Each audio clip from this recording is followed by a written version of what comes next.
అందరికీ నమస్తే. నేను గోధుమ పిండి మల్టీగ్రెయిన్ ఆటాలాగా ఆడించుకుంటాను. నేను వాటిలో వేసింది ఏంటంటే 3 కేజెస్ గోధుమలు, మంచి గోధుమలు తీసుకోండి. దాంట్లో పావు కిలో శనగలు, పావు కిలో జొన్నలు, పావు కిలో కార్న్ ఉంటుంది కదా, అది రాగులు పావు కిలో కలిపి ఆడించుకున్నాను. దాన్ని ఇప్పుడు నేను కలిపి మీకు రొట్టెలు చేసి చూపిస్తాను.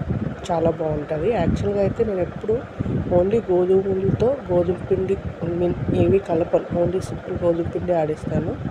ఇప్పుడు ఒకసారి ట్రై చేద్దాం ఇలా కానీ ఆడించాను, బాగుంది.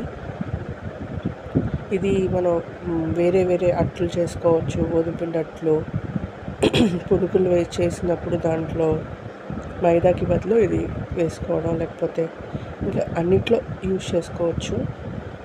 ఇవి చాలా బాగుంటాయి. నేను ఇక్కడ చేస్తుంది పరాటాలు అంటాం, అదే చపాతీలు, మడత చపాతీలు అంటారు కదా, అవి చేశాను.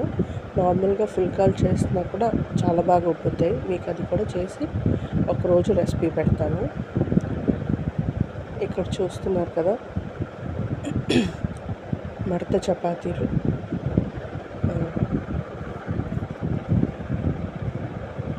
వస్తున్నాయి.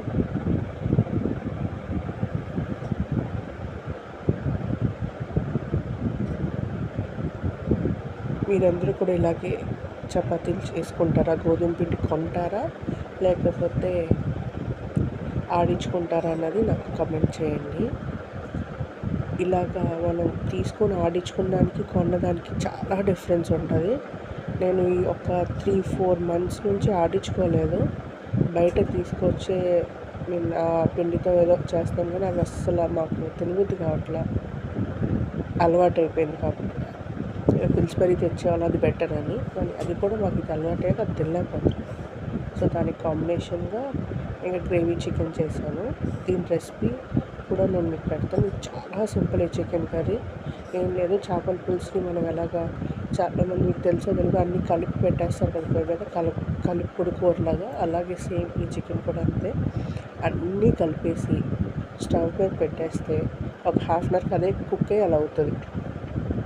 ఈవెన్ సింపుల్గా పిల్లలు కూడా చేసేసుకోవచ్చు. అంటే కొంచెం ఒక 10-15 years పిల్లలు ఉంటారు కదా, 10 అంటే 15 to 20 మధ్యలో వాళ్ళు కూడా ఈ చికెన్ కర్రీ చాలా సింపుల్గా చేసేయచ్చు. అలా పెట్టి మర్చిపోవడం 1/2 hour ఒక మీడియం టు సిమ్లో కొంచెం చూసుకుంటూ తిప్పుకుంటూ ఉంటే చాలు.